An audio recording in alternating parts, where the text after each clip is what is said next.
What's going on, guys? JSGC here, back again for another daily Manchester City transfer update. Before I do crack on with today's update, make sure, like always, if you are enjoying the content, then do subscribe to my channel. I'm going to keep you guys up to date every single day here on YouTube with all the latest City transfer news, and the easiest way to stay up to date is by subscribing. It is free. Press that red button, press the bell, and put your push notifications on. Social media links are in the description if you want to go and follow me on my X, Instagram and TikTok. Email also in the description too if you want to hit me up for any sponsorship for any videos or any general business inquiries. Don't forget to leave a thumbs up on today's video. We're aiming for 400 likes, and do let me know your thoughts as well in the comments below. So we've got no contract news to speak about. We're going to dive straight on in with the outs, and we've got the very latest on Manchester City goalkeeper Stefan Ortega Moreno. Now, David Ornstein has confirmed that Ederson is going to be staying at Manchester City this summer. Ederson has already confirmed during the Club World Cup that he wants to stay at Manchester City, and despite some rumours of Galatasaray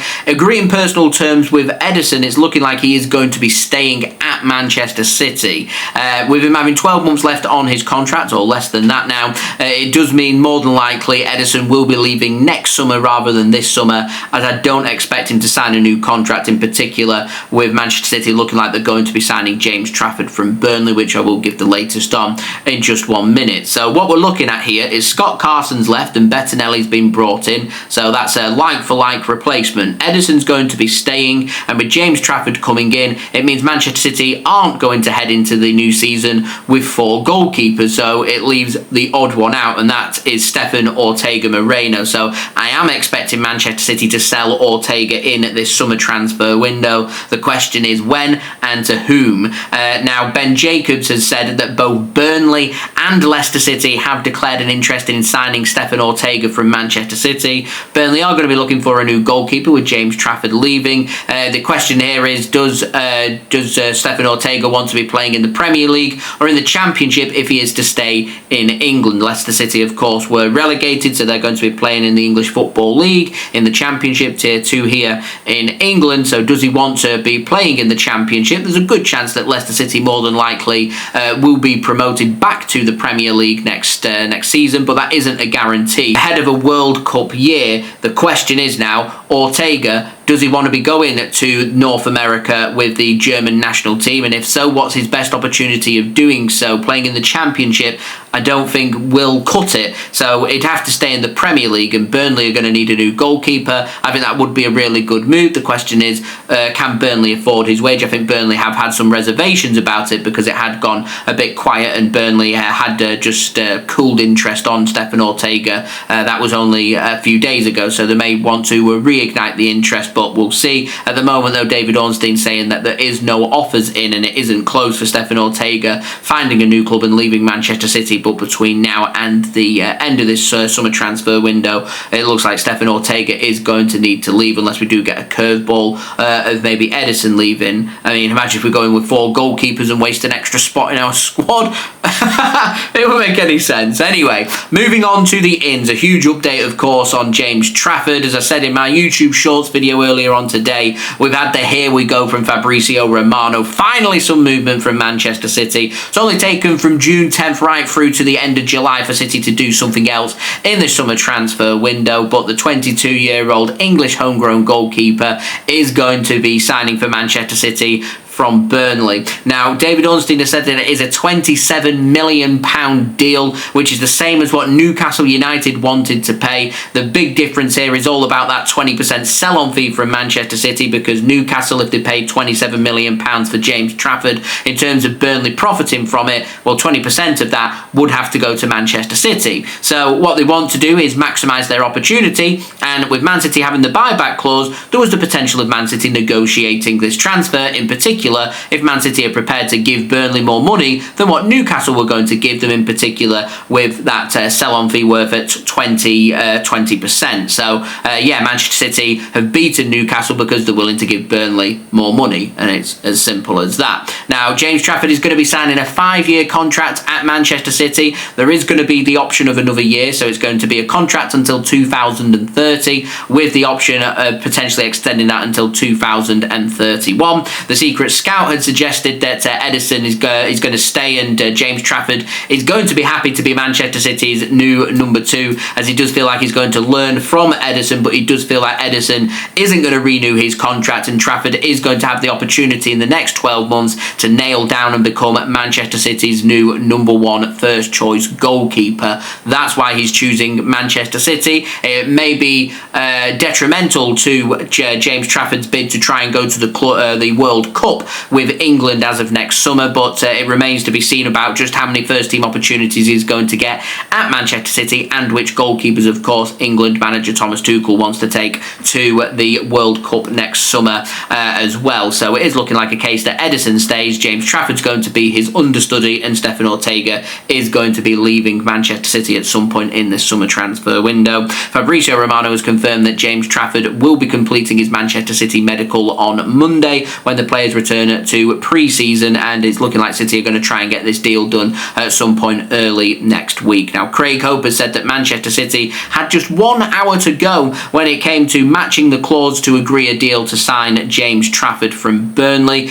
David Ornstein has said that Newcastle had their opportunity to sign James Trafford in June. Newcastle wouldn't pay Burnley's price. They wouldn't meet the release clause in terms of the 20%. It's caused a big problem when it comes to Newcastle signing James Trafford from Burnley, and Manchester City have ended up coming in after Newcastle wouldn't increase their bid, and basically Manchester City now have won the race to sign James Trafford. James Trafford happy to return back to Manchester City. He wants to compete to be the new number 1 goalkeeper. He's echoed this thoughts when he was at City in the academy, when he was out on loan at Accrington Stanley, when he was out on loan at Bolton Wanderers, when he made his permanent transfer to Burnley as well. His idea was always he wants to be a top quality Premier League goalkeeper. He wants to be Manchester City's number 1 keeper. He wants to be England's new number 1 goalkeeper as well, and so he's doing everything in his power to try and make it happen. He's a player that will want to learn. He's a player that has a tremendous attitude. He's a very mature player for someone so young, 22 years old. He's a goalkeeper that's going to be here to stay. He's going to have at least another decade or more in him. He's a goalkeeper that City, if he does nail it down, could be here for the next 10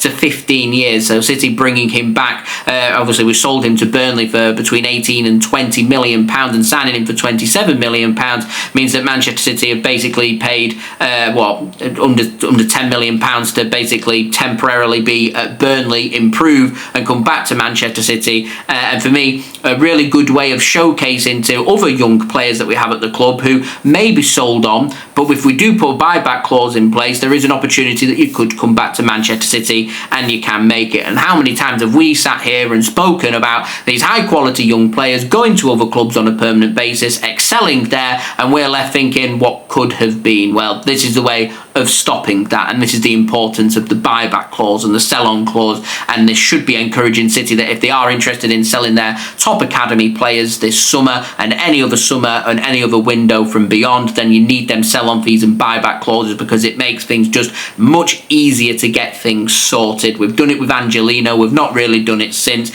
Here we are doing it with James Trafford, and this is what City now need to include when it comes to selling the likes of James McAtee this summer. The importance of maybe you have to accept a little bit less, but you get them sell-on fees and buyback clauses in, then it's never say never situation. Didn't do it with Morgan Rogers. I thought it was a great shame, and of course Manchester City obviously never included anything when it came to Cole Palmer, so it was going to be difficult to ever bring him back to the club, and there's nothing more frustrating than seeing high quality academy lads go elsewhere, prosper, and we can't bring them back because we've not managed to put enough in place on them transfers to have that option to bring them back. Wasn't to be with Morgan Rogers, as he ended up, obviously it wasn't a straight transfer between City and Aston Villa. There were other clubs involved. He's ended up leaving, and City have not wanted to take their options to bring him in, and maybe they made a mistake. But with James Trafford, they're learning the lessons, putting things in place that, as I said now, encourages the other academy players, if they are to leave, that it is not necessarily a case of never say never and your time at Manchester City is done, because you can always come back as long as you're prepared to work hard,